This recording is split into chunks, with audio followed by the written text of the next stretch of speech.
Od olujne bure do olujnog juga. Dubrovnik je kao stvoren za ljubitelje vremenskih prilika i neprilika. Ja nešto ljepše nisam u životu. Dubrovački lovci na oluje naravno nisu propustili zabilježiti orkansko jugo, jedno od najjačih u posljednjih 10 godina. Valovi su na nekim mjestima prebacivali čak i zidine.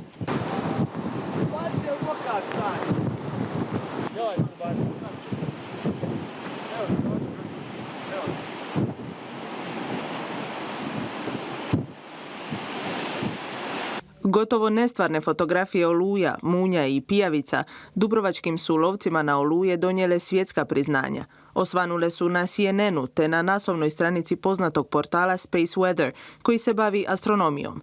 Objavio ih je i Huffington Post, a čak 2 fotografije krase službeni kalendar Svjetske meteorološke organizacije. Obje je zabilježio Daniel Pavlinović. Mene vremenske prilike fasciniraju još od malih nogu, uvijek bi visio za prozorom kao nekakvo nevrijeme. A onda sam se fotografijom počeo baviti usputno, znači, jer sam htio uvijek zabilježiti takvo nešto. Svjesni su ovi momci kolikom se riziku izlažu, no meteorologiju, kažu, jako dobro poznaju. Gotovo svatko od njih zna kakav je osjećaj biti samo na nekoliko desetaka metara od udara munje.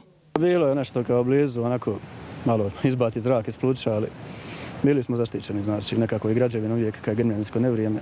Malo je bilo nezgodno na Paškom mostu kad je bila bura 220 km na sat, ali opet smo našli mi lokaciju koja je znači dobra za fotografiranje, opet nudi neku sigurnost.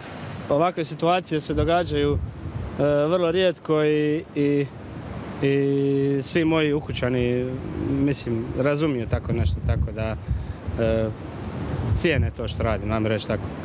Prestalo im je biti čudno što za svakog većeg nevremena izlaziš? Pa, mislim da se navikli.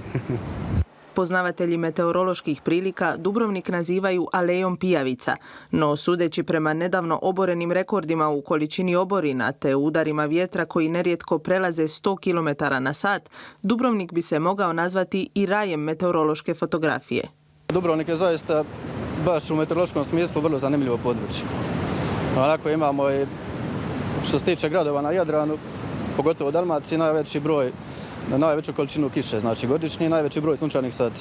Tako da vrijeme je vrlo dinamično, često vjetrovito, kišovito. Za nas ko dušu dalo. Upravo su ove godine momci imali priliku ispuniti dugogodišnji san i posjetiti aleju tornada u Americi. No taj je plan za sad na čekanju, barem do iduće godine. Dotad im želimo još puno fotografija grada u izdanju u kojem ga samo najhrabriji mogu vidjeti.